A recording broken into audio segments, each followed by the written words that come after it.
નમસ્કાર મિત્રો, આજે આપણે આ યુનિટનું સ્થિર ચુંબકત્વ ટોપિક વિશેનો ચેપ્ટર આપણે ચાલુ કરવા જઈ રહ્યા છીએ. હવે આમાં આજે જે ભણીએ છીએ ઘણી વસ્તુ તમે મોટાભાગની વસ્તુ 12 સાયન્સમાં અભ્યાસ કરી ગયા છીએ, મતલબ કે આપણે પુનરાવર્તન મોટાભાગનું કરીએ છીએ, પરંતુ 12 સાયન્સ કરતાં વેઇટેજની રીતે ખૂબ જ ઓછું છે, મતલબ કે એટલું બધું ડીપમાં નથી, એટલું ધ્યાન રાખીશું. તો સ્થિર ચુંબકત્વ હવે આપણે જાણીએ છીએ, પહેલાં પ્રસ્તાવના જોઈ લઈએ કે કોઈ ક્યુ વીજભાર ધરાવતું કણ જ્યારે વી વેગથી બી જેટલા ચુંબકીય ક્ષેત્રમાં અને ઈ જેટલા વિદ્યુત ક્ષેત્રમાં ગતિ કરતું હોય તો તેના ઉપર બળ લાગે. ફરીને કોણ ક્યુ જેટલું વીજભાર ધરાવતું એક કણ છે, વીજભાર ધરાવતો કણ છે, એનો વેગ કેટલો છે? વી. એ શેમાં ગતિ કરે છે? વિદ્યુત ક્ષેત્ર ઈ અને ચુંબકીય ક્ષેત્ર બીમાં ગતિ કરે તો તેના ઉપર જે બળ લાગે એ બળને લોરેન્સ બળ કહેવાય. એફ બરાબર ક્યુ કાઉન્સમાં ઈ પ્લસ વી ક્રોસ બી. આ ક્યારેક એક માર્કમાં હોય તો આપણે ધ્યાન રાખીશું. ફરીને એફ બરાબર ક્યુ ઈ વત્તા વી ક્રોસ બી. બરાબર, તો આ લોરેન્સ બળ છે, આ પ્રસ્તાવના છે, એટલું ધ્યાન રાખીશું હજી માત્ર. ત્યારબાદ કોઈ એક પ્રવાહખંડ છે, એટલે કે પ્રવાહધારિત તાર છે. આ પ્રવાહધારિત તારના આટલા જ ભાગની વાત કરું છું. આમાંથી આઈ જેટલો પ્રવાહ વહે છે તો આમાંથી પ્રવાહખંડ નાનકડો ટુકડો, પ્રવાહનો નાનકડો ભાગ એને ડીએલ જેટલો હોય તો પ્રવાહખંડ કેટલો થશે? આઈડીએલ. હવે આ આઈડીએલ જેટલા પ્રવાહખંડના લીધે આપણને આ પ્રવાહખંડનો તાર, પ્રવાહધારિત તાર બી જેટલા ચુંબકીય ક્ષેત્રમાં મૂકેલો હોય, ગતિ હોય, તો આના લીધે આના ઉપર જે બળ લાગે એ બળ પણ સૂક્ષ્મ ઓછું હશે, કારણ કે પ્રવાહધારિત તાર આઈડીએલ સૂક્ષ્મ છે. તો ડીએફ બરાબર આઈડીએલ ક્રોસ બી જેટલું બળ લાગે. ફરીને આઈડીએલ જેટલું પ્રવાહધારિત તાર છે, બી ચુંબકીય ક્ષેત્ર હોય તો આ ચુંબકીય ક્ષેત્રના લીધે આ પ્રવાહધારિત તાર પર બળ કેટલું લાગે? ડીએફ બરાબર આઈડીએલ ક્રોસ બી જેટલું લાગે. હવે જો આ વાહક તાર બંધ ગાળો રચતો હોય, આ રીતે દાખલા બંધ ગાળો છે, ગમે રીતે લૂપ આખી છે પૂરી, તો હવે ચુંબકીય ક્ષેત્રમાં બળ કેટલું લાગે? તો આ જે બળ જે છે એમાં આપણે સંકલન કરવાનું, આ આખા ભાગનું. તો બંને બાજુ હું સંકલન કરું તો હવે શું બનશે? ડીએફનું સંકલન એફ. એફ બરાબર આઈ બાર સંકલન ઓફ આઈડીએલ ક્રોસ બી. બરાબર છે. અને આ જે ભાગ કર્યો એ બંધ ગાળાનો નિશાની છે, સર્કલ કર્યું છે મેં સંકલન ઉપર. તો એફ બરાબર આઈડીએલ સંકલન ઓફ આઈડીએલ ક્રોસ બી. આઈ બાર છે, ફરીને એફ બરાબર આઈ સંકલન ઓફ આઈડીએલ ક્રોસ બી, અને સંકલન આખું સમગ્ર બંધ ગાળા ઉપરનું છે. બરાબર છે. એ સિવાય તમે બાયો સાવર્ટનો નિયમ પણ ભણી ગયા છો કે દાખલા તરીકે આઈડીએલ જેટલો પ્રવાહખંડ છે, આઈડીએલ જેટલા પ્રવાહખંડના લીધે આ પ્રવાહધારિત તાર છે એનાથી આર ડેશ જેટલા કોઈ અંતરે ચુંબકીય પ્રેરણાના લીધે કેટલું ચુંબકીય પ્રેરણાના લીધે ડીબી મળશે, ચુંબકીય ક્ષેત્ર મળશે. એ ડીબી બરાબર μ0/4π બરાબર છે, μ0/4π આઈડીએલ ક્રોસ જેટલા અંતરે હોય, આર ડેશ અંતરે છે તો આર ડેશ છેદમાં આર ડેશનો ઘન. ફરીને આઈડીએલ જેટલા પ્રવાહધારિત તારના લીધે આર ડેશ જેટલા અંતરે કેટલું ચુંબકીય ક્ષેત્ર મળે એ માટેનો બાયો સાવર્ટનો નિયમ ડીબી બરાબર μ0/4π into IDL cross R dash પણ આર ડેશનો ઘન. આ સદિશ છે, એટલું ધ્યાન રાખીશું. બરોબર છે. હવે આપણે કોઈ એક આકૃતિ દોરીને સમજીએ એ જ બાબત.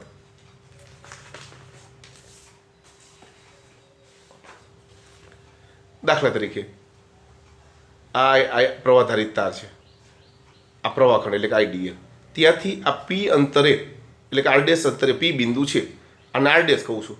હવે ઉગમ બિંદુથી આ આઈડીએલ આર ડેશ જેટલા અંતરે છે, ઉગમ બિંદુથી પી આર જેટલા અંતરે છે. આ બે વચ્ચેનું અંતર કેટલું થાય? સદિશના નિયમ પ્રમાણે આ અંતર ઓછા આ અંતર બરાબર આ અંતર થાય. બરાબર છે, કારણ કે આ વત્તા આ બરાબર આ થાય, આપણે ભણી ગયા છીએ 11 સાયન્સમાં. એ વત્તા બી બરાબર સદિશ સી પ્રમાણે. તો આ અંતરમાંથી આ અંતર બાદ કરું છું, સ્થાન સદિશ, એટલે કે આ આર છે, ધ્યાન રાખીશું. આ આર ઓછા આર ડેશ. તો હવે આ સ્થાન સદિશ થઈ ગયું. સ્થાન સદિશ આર ડેશ બરાબર કેટલા? આર ઓછા આર વન. ઉપરના સમીકરણ આર વન ડેશની જગ્યાએ શું લખવાના? સદિશ આર ઓછા આર વન. અને આર ડેશ ઘરની જગ્યાએ આર ઓછા આર વન જે છે માનાંકમાં, એટલે કે એની કિંમત છે એનો ઘન. તો બાયો સાવર્ટનો નિયમ 1 માર્કમાં કે તો આ રીતે આપણે લખી શકીએ, 1 માર્કમાં અથવા તો 2 માર્કમાં. બરાબર. ત્યારબાદ અવારનવાર પૂછાતો હોય, બરાબર, એવો પ્રશ્ન છે. યાદચ્છિક આકારના એટલે કોઈ પણ આકારના બે લૂપમાં પરસ્પર પ્રવાહ I1 અને I2 પસાર થાય છે. પરસ્પરની પસાર થતો, મારી ભૂલ થઈ, ફરીને. યાદચ્છિક આકારના બે લૂપમાં પસાર થતો પ્રવાહ I1 અને I2 હોય તો બે લૂપ વચ્ચે લાગતું પરસ્પર ચુંબકીય બળ F2 બરાબર F1 છે તેમ દર્શાવો. બંનેની કિંમત સમાન છે, -F1, મતલબ કે દિશા વિરોધી છે. સદિશ F2 બરાબર F1. F2 બરાબર F1 કહું એટલે કે કિંમતની રીતે બંને સમાન છે. સદિશ F2 બરાબર -F1 મતલબ કે દિશા વિરોધ છે. મતલબ કે ન્યૂટનના નિયમ છે આપણે પરસ્પર સમાન વિરુદ્ધ, એ રીતે પણ આપણને પૂછી શકે. એ જ્યારે પ્રશ્ન પૂરો કરીશું ત્યારે હું કહીશ કે એમ પણ પૂછે કે જણાવો કે ન્યૂટનનો ત્રીજો નિયમ જળવાય છે. બરાબર. તો આ રીતે આપણને આ પૂછે, ખૂબ જ અગત્યનો છે. લગભગ આ જે 3 ક્વેશ્ચન છે એમાંથી 1 કે 2 પૂછાતા હોય છે, જે સારા 3 કે 4 ક્વેશ્ચન છે એમાંથી. તો એમાંનો આ પ્રશ્ન છે. બરાબર. તો આપણે એ રીતે પાકો કરીશું. તો આકૃતિમાં બંને લૂપના એક નાના વિદ્યુત ખંડના સદિશો R1 અને R2 દર્શાવેલા છે. આપણે અત્યારે એવું આપણે ધારવું છે કે પ્રથમના કારણે બીજા લૂપ ઉપર લાગતું બળ B1 છે. તો હવે આપણી પાસે બંધ ગાળા છે 2. એક આ નાનો બંધ ગાળો છે, બરાબર, એક આ નાનો બંધ ગાળો છે, આ બીજો બંધ ગાળો છે એટલે કે બીજી લૂપ છે, બંધ ગાળો એટલે કે લૂપ. તો બંધ ગાળા પેલો બંધ ગાળો છે એકડો દર્શાવેલો એટલે કે પેલો બંધ ગાળો, 2 દર્શાવેલા એટલે કે બીજો બંધ ગાળો. તો પેલો બંધ ગાળો છે એનો એક પ્રવાહખંડ dl1 છે, એ ઉગમ બિંદુથી કેટલા અંતરે આપણને દર્શાવેલો છે? R1 અંતરે. એ જ રીતે બીજો બંધ ગાળો છે એનું અંતર ઉગમ બિંદુથી કેટલા અંતરે છે? સ્થાન સદિશ કેટલો છે? R2. તો હમણાં જોયું પ્રમાણે બાયો સાવર્ટના નિયમ પ્રમાણે μ0/4π બરાબર છે IDL cross R dash upon R ઘન. અહીંયા 1 હોવાથી પહેલાની વાત છે, એટલે કે IDLમાં I1 DL1 ક્રોસ હમણાં જોયું હતું એ પ્રમાણે R ડેશની જગ્યાએ શું આવશે? આ સદિશ ઓછા આ સદિશ, એટલે કે R2 ઓછા R1 છેદમાં R2 ઓછા R1 જે છે માનાંકમાં એનો ઘન. આને સમીકરણ 1 કહેશું.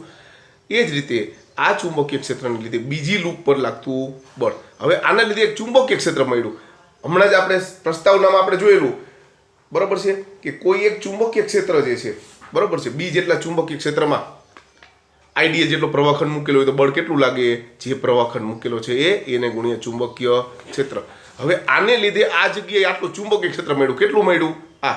એટલે આ જાણે કે આ ચુંબકીય ક્ષેત્ર જ છે આના લીધે આ. તો હવે આટલું ચુંબકીય ક્ષેત્ર B1 જેટલું છે એની અંદર આ એક પ્રવાહધારિત તાર મૂકેલો છે. તો હવે આપણે એવું જ માનીશું કે DL2 પ્રવાહધારિત તાર B1 જેટલા ચુંબકીય ક્ષેત્રમાં મૂકેલો છે તો બળ કેટલું લાગે? તો DL2 જેટલો IDL2 જેટલો પ્રવાહધારિત તાર B1 જેટલા ચુંબકીય ક્ષેત્રમાં મૂકેલું હોય તો બળ કેટલું લાગે? એ બંનેના ક્રોસ ગુણાકાર જેટલું લાગે. અને બંધ ગાળો હોવાથી બંધ ગાળો લખેલો છે. તો હવે સ્વાભાવિક છે આ B1 ની કિંમત તો આ છે જ, બરાબર છે, તો એ મૂકી દીધી આપણે. હવે આ બે મૂકી દીધા. અહીંયા I1 અદિશ છે, I2 અદિશ છે, μ0 અને 4π એ બધા બહાર કાઢી લીધા. આ બંને સંકલન, આ DL2 DL1, બરાબર છે, અને આ કિંમત આપણે મૂકેલી ફરીને. હવે I1 I2 અપન 4π અહીંયા DL1 અને DL2 છે, બરાબર છે. આગળ પાછળ આપણે ક્રોસ ગુણાકાર છે એટલે મેં ક્રમ આગળ પાછળ કર્યા એટલે અહીંયા જે નિશાની નહોતી એ નિશાની કેવી થઈ ગઈ છે? માઇનસ નિશાની. કારણ કે A ક્રોસ B બરાબર -B ક્રોસ A, એમ DL2 ક્રોસ DL1 છે. અહીંયા મેં DL1 ઇન્ટુ એટલે કે DL2 લખ્યા, પહેલાં DL1 લખ્યા. એટલે હવે હું શું કરીશ? અહીંયા આપણે માઇનસની નિશાની લખેલી છે, બરાબર છે. તો આપણને શું મળેલું? F2 બરાબર -μ0 I1 I2 અપન 4π. અને આ સેમ પ્રોસેસથી હવે તમે જો પહેલાં એ B2 મેળવો તો B2 બરાબર શું મળશે? એ દર્શાવવાની જરૂર નથી, એમને તમને કહું છું, બરાબર છે. તો પરીક્ષામાં સીધું જ લખીશું. તો પહેલાં B2 તમે મેળવો તો એ પહેલાં B2 મેળવશો તો μ0 અપન 4π I2dl2 ક્રોસ R1 ઓછા R2 અને એનો ઘન એ રીતે મળશે. અને આ B2 પ્રવાહખંડમાં આના લીધે જે અહીંયા મળે પ્રવાહખંડ એમાં dl1 idl1 જે છે લૂપ એ મૂકેલી છે. તો બળ કેટલું મળે? idl1 જે લૂપ મૂકેલી છે એને ક્રોસ B2 અને B2 ની આ કિંમત તમે મૂકી દેશો અને આની જેમ જ તમારે સંકલન તમે દર્શાવો તો આના જે સેમ આની જેવી આપણને કિંમત મળે. μ0/4π આ જે ઉપર લખેલું છે સેમ ઓલા મળશે. હા, માત્ર ને માત્ર ફેર શું આવશે? અહીંયા dl2 ક્રોસ dl1 મળે, એમાં dl1 ક્રોસ dl2 એટલે આ માઇનસ નિશાનીમાં આવવાની નથી કારણ કે a ક્રોસ b બરાબર માઇનસ b ક્રોસ a છે. અહીંયા તો dl1 પહેલા લખેલા છે અને dl2 પછી લખ્યા છે, ઇન્ટરચેન્જ કર્યા છે એટલે માઇનસ નિશાની છે. જ્યારે અહીંયા આગળ એવું આવવાની નથી. મતલબ કે આ જે સમીકરણ છે એ જ સમીકરણ આ મળે છે, માત્ર માઇનસ નિશાની મળતી નથી. બરોબર છે? તો આને આપણે સમીકરણ 4 કહેશું. સમીકરણ 3 અને સમીકરણ 4 ને સરખાવો તો એ સમીકરણ 3 અને સમીકરણ 4 ને સરખાવતા આપણે જોઈ શકીએ કે F2 બરાબર -F1. આમ બે વિદ્યુત તૂકો વચ્ચે લાગતા પરસ્પર ચુંબકીય બળમાં ન્યૂટનનો ત્રીજો નિયમ જળવાય છે. અંડરલાઈન કરેલી છે. ઘણીવાર આપણને આ રીતે પણ પ્રશ્ન પૂછે તો આવડવો જોઈએ કે સમજાવો કે બે વિદ્યુત તૂકો વચ્ચે લાગતા પરસ્પર ચુંબકીય બળમાં ન્યૂટનનો ત્રીજો નિયમ જળવાય છે. બરોબર છે? તો ફાવશે દરેકને? ફરીને એકવાર આપણે રિપીટ કરી લઈએ. બરાબર? કે આકૃતિમાં આઈડીએલ dl1 dl2 પ્રવાહખંડ, આ લૂપ 1 લૂપ 2, આનો સ્થાન સદિશ R1 છે, આનો સ્થાન સદિશ R2 છે, બંને વચ્ચેનું અંતર R2 ઓછા R1 થશે. અહીંયા B1 બરાબર μ0/4π idl cross R' upon R ઘન, R' ની જગ્યાએ R2 ઓછા R1 લખવાના, R' ઘનની જગ્યાએ R2 ઓછા R1 માનાંકમાં એનો ઘન લખવાનો. આને સમીકરણ 1 કહીએ છીએ. આના લીધે આ જગ્યાએ આટલું ચુંબકીય ક્ષેત્ર મળે છે. તો આ ચુંબકીય ક્ષેત્રમાં idl2 જેટલો પ્રવાહધારી તાર મૂકેલો હોય તો એ પ્રવાહધારી તાર અને એ ચુંબકીય ક્ષેત્ર એ બંનેનો ક્રોસ ગુણાકાર. હવે આ કિંમત B1 ની મૂકી દીધી. એ મૂકી આ જે અદિશ છે બધા આગળ લઈ લીધા. આ બંને સંકલન અને dl2 ક્રોસ dl1, મારે dl1 પહેલાં લખવા છે એટલે બધી જ વસ્તુ એમને માત્ર માઇનસ નિશાની બહાર. એવી જ રીતે આપણે F1 મેળવીએ તો આ જ સમીકરણ આવે. માત્ર ને માત્ર આ ઇન્ટરચેન્જ કરવાની જરૂર ક્રોસમાં નહીં હોવાથી માઇનસ નિશાની આવતી નથી અને તેથી F1 જે છે F1 બરાબર -F2 થશે અથવા તો F2 બરાબર -F1 થશે. એટલે કે ન્યૂટનના ગતિનો ત્રીજો નિયમ જળવાય છે. હવે એના પછીનો ક્વેશ્ચન એ પણ ખૂબ જ અગત્યનો છે. આ બંને ક્વેશ્ચનમાંથી 100% પૂછાય જ છે. ઘણીવાર બંને પણ સાથે પૂછાતા હોય છે. બરોબર છે?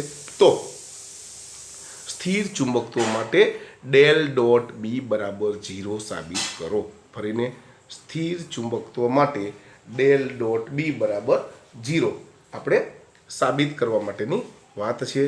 તો હવે સ્થાન સદિશ R ધરાવતા બિંદુએ R1 સ્થાન સદિશ ધરાવતા વિદ્યુતખંડ IDL ને કારણે ઉદ્ભવતું ચુંબકીય ક્ષેત્ર એક કરતાં વધારે વાર જોઈ ગયા છીએ. એ આપણે સૂત્ર જાણીએ જ છીએ, સમીકરણ જાણીએ જ છીએ. એ લખી નાખવાનું કે આપણે જાણીએ છીએ કે IDL જેટલા પ્રવાહખંડના લીધે આપણે R1 સ્થાન સદિશ ધરાવતા પ્રવાહખંડ હોય ત્યાંથી R જેટલા અંતરે આપણને શું મળે છે? આ સમીકરણ મળે છે. તો હવે સમગ્ર પરિપથના કારણે કેટલું થાય? તો IDL જેટલો પ્રવાહખંડ હોય તેના લીધે આટલું થાય છે. તો સમગ્ર પરિપથના લીધે કેટલું થાય? આવા નાના ટુકડાનું શું કરવું પડે? સંકલન કરવું પડે. એટલે કે સંકલનની નિશાની ઉપરનું સમીકરણ છે, માત્ર શું કરેલું છે આપણે? સંકલનની નિશાની. કારણ કે આવા પ્રવાહખંડ ભેગા થઈ અને સમગ્ર બંધ પરિપથ બને. તો હવે dl1 રેખાખંડ પાસેના પ્રવાહ Iના કદ પ્રવાહ ઘનતા જેના સ્વરૂપમાં નીચે પ્રમાણે લખી શકાય છે. તો કદ I બરાબર J ડોટ dA આપણે જાણીએ છીએ, તમે અગાઉ ભણી પણ ગયા છો. કદ પ્રવાહ ઘનતા જે હોય તો I બરાબર J ડોટ dA માટે IDL બરાબર J dA dL. આ સદિશ છે એટલે સદિશ અહીંયા ન લખવો હોય તો એકમ સદિશ લખવો પડે. દાખલા તરીકે 5 x અક્ષની દિશામાં 5 સદિશ લખવો હોય તો 5I લખાય. એમ એકમ સદિશને હું એન કહું એન કેરેટ તો આઈડીએલ બરાબર જે ડીએ ડીએલ સદિશ અને ડીએલ સદિશની જગ્યાએ આપણે શું લખાય ડીએલ ઇન્ટુ એકમ સદિશ ફરીને આઈડીએલ બરાબર જે ઇન્ટુ ડી ટાઉ આ જે છે એ કદની વાત છે આ ડીએ એટલે કે ક્ષેત્રફળ એલ એટલે કે લંબાઈ ક્ષેત્રફળ અને લંબાઈ બંને ભેગા થઈને શું બનશે કદ બને સ્વાભાવિક છે એમ ડીએ ડોટ અથવા તો ડીએ ઇન્ટુ ડીએલ બરાબર એની જગ્યાએ શું લખ્યું છે આપણે ડી ટાઉ બરાબર છે ત્યારબાદ આ જે આઈડીએલ ઇન્ટુ ડી ટાઉ જે છે હવે અહીંયા આ સમીકરણ 1 જે છે એ સમીકરણ બી બરાબર μ0/4 આ જે આ કિંમત આપણે મૂકી દીધી બરાબર છે ક્રોસ r - r1 છેદમાં r - r1 ઘન ઇન્ટુ ડી ટાઉ બરાબર છે આ સમીકરણ દર્શાવે છે કે કદ પ્રવાહ ઘનતાના સ્વરૂપમાં બાયો-સાવર્ટનો નિયમ રજૂ કરે છે તો ઘણીવાર આપણને એમ કહે કે કદ પ્રવાહ ઘનતાના સ્વરૂપમાં બાયો-સાવર્ટનો નિયમ દર્શાવો અથવા તો રજૂ કરો અથવા તો કઈ રીતે લખી શકાય જણાવો તો આપણે આ રીતે લખી શકીએ બરાબર છે આઈડીએલ જે છે આઈડીએલની જગ્યાએ આઈડીએલની જગ્યાએ જે ઇન્ટુ ડી ટાઉ લખો તો આઈડીએલ છે એની જગ્યાએ જે ઇન્ટુ ડી ટાઉ લખી નાખો એટલે કદ પ્રવાહ ઘનતાના સ્વરૂપમાં બાયો-સાવર્ટનો નિયમ થઈ ગયો ગણાય અથવા તો કહેવાય હવે તો અહીંયા સુધી પણ પૂછે તો ત્યાં સુધી લખવાનું હવે ફરીને આપણે મૂળ વાત ઉપર આવીએ કે આ સમીકરણ 3 છે એ બંને બાજુએ ડાયવર્જન લેવું એટલે કે આ ડેલ છે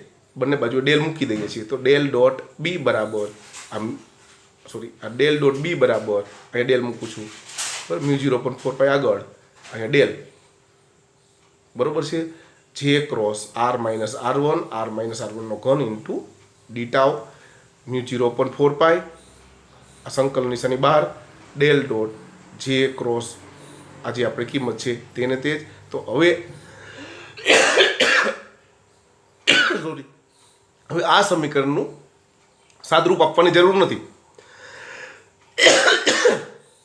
તમે એ ક્રોસ બી ક્રોસ સી પ્રમાણે સાદુરૂપ આપશો તો એ સાદુરૂપ આપતા આપણને જમણી બાજુના બધા જ પદ જે છે એ કેવા થશે 0 થઈ જશે શૂન્ય થઈ જશે તેથી આપણે કઈ લખી શકીએ કે ડેલ ડોટ બી બરાબર 0 તો આ સમીકરણ 4 સ્થિર ચુંબકત્વ માટેનું સમીકરણ છે જે દર્શાવે છે કે ચુંબકીય ક્ષેત્ર કેવું છે સોલેનોઇડલ છે ક્યારેક આમ પણ પૂછે ખાસ ધ્યાન રાખજો કે ડેલ ડોટ બી બરાબર 0 સમજાવો અથવા તો દર્શાવો કે ચુંબકીય ક્ષેત્ર સોલેનોઇડલ છે કારણ કે સોલેનોઇડલ હોય એમાં આપણને એનો ડેલ જે છે ડેલ ડોટ બી એ કેવો મળવાનો છે શૂન્ય મળવાનો છે તો ખૂબ જ અગત્યનો ક્વેશ્ચન છે બરાબર છે ખાસ ધ્યાન રાખજો આ એક જ સમીકરણ મેઇન યાદ રાખવાનું છે ફરીને જોઈ લો કે r સ્થાન સદિશ અને r1 સ્થાન સદિશ જે છે તો આ સ્થાન સદિશ ધરાવતા બિંદુએ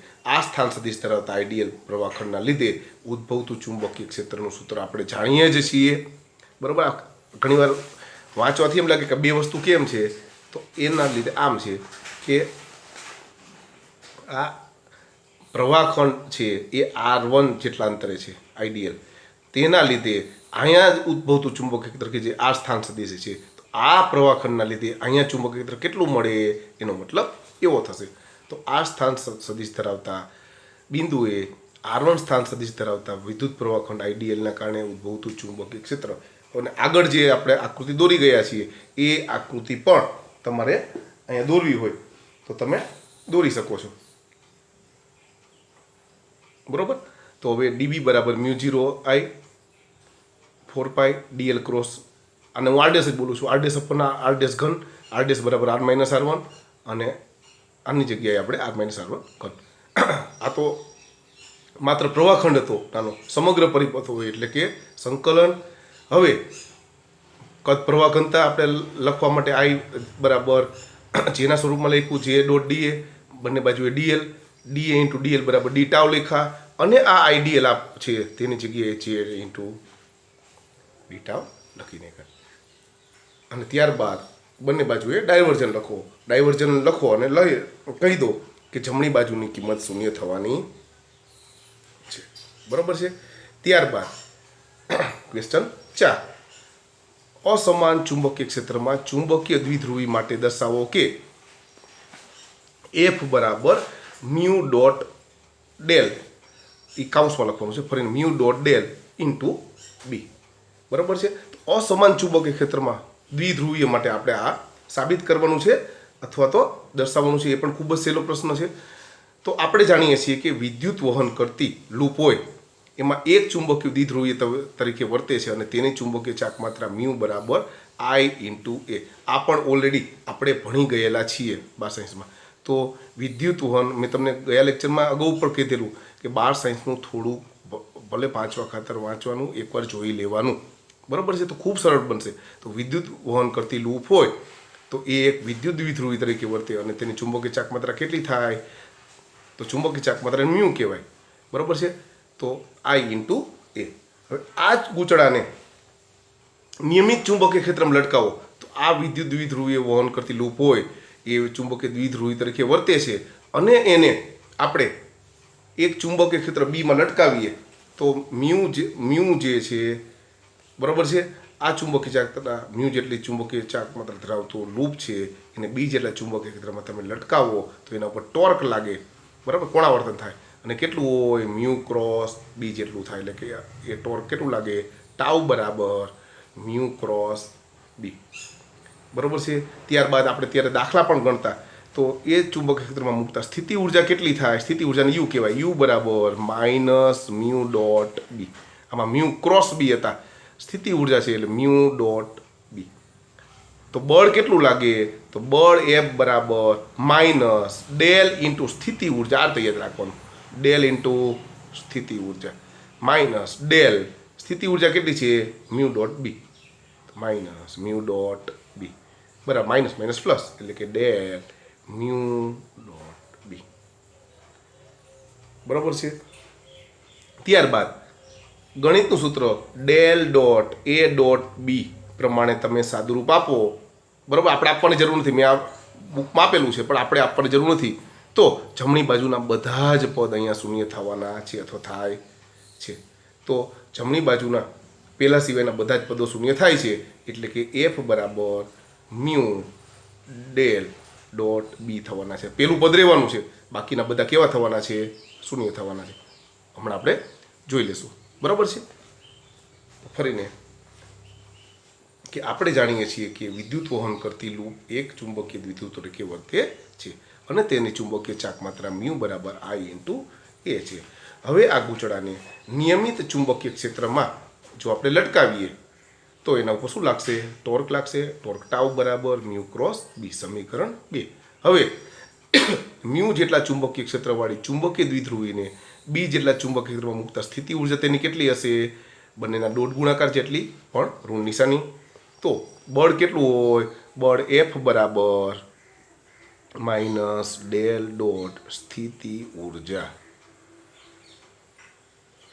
બરાબર છે, માઇનસ એલ. અને આ જે સ્થિતિ ઉર્જા છે એ કેટલી છે? ઉપર લખેલી છે માઇનસ મ્યુ ડોટ બી. એ કિંમત મૂકી દીધી. બરાબર છે. સાદુરૂપ આપ્યું, માઇનસ અને માઇનસ છે એટલે પ્લસ. હવે ગણિતનું આ સૂત્ર છે ડેલ ડોટ એ બી બરાબર એ અહીં આગળ ડેલ ડોટ બી વત્તા હવે બી આગળ પેલા ડેલ છે એને લાગશે. બરાબર છે. આ એ આગળ અને ડેલ બી. એ જ રીતે ત્યારબાદ આ બી જે છે એ ડેલ એ ડોટ ડેલ લાગશે. ત્યારબાદ આ એ છે એ આપે પહેલું લેવાનું એ ક્રોસ ડેલ ક્રોસ બી. ત્યારબાદ બીજું ક્રોસ ડેલ ક્રોસ એ. બરાબર છે. એમાં પહેલું રહેશે, આ બાકીના બધા પદ આમાં 0 થાય છે. જોઈ લઈએ તો આ સેમ વસ્તુ આની સાથે સરખાવવું. એ અને બી, એની જગ્યાએ મ્યુ, બીની જગ્યાએ બી જ છે. તો એની જગ્યાએ મ્યુ, બીની જગ્યાએ બી, બીની જગ્યાએ બી, એની જગ્યાએ મ્યુ, એની જગ્યાએ મ્યુ. આ રીતે તમે સાદુરૂપ આપશો. અહીંયા આગળ આ બધા જ પદો શૂન્ય થાય છે. બરાબર છે, લંબને હોવાથી. તો પેલું પદ જ એક બાકી રહે છે. તો F બરાબર mu dot del into B. અહીંયા ચુંબકીય ક્ષેત્ર સમાન હોય તો ડેલ ડોટ બી બરાબર 0 થાય અને તેથી બળ કેવું થાય છે? શૂન્ય થવાનું છે. ક્યારે? ચુંબકીય ક્ષેત્ર સમાન હોય તો. આટલી વસ્તુ ધ્યાન રાખશું. તો અહીંયા સુધી રાખું છું. હવે આવતીકાલે આપણે લગભગ આ ચેપ્ટર અને આ પાર્ટ પૂરો થશે. આવતીકાલે ડાયા, પેરા અને ફેરોમેગ્નેટિઝમ અને થોડોક હિસ્ટેરિસિસની વાત આપણે કરીશું. તો અહીંયા સુધી રાખું છું.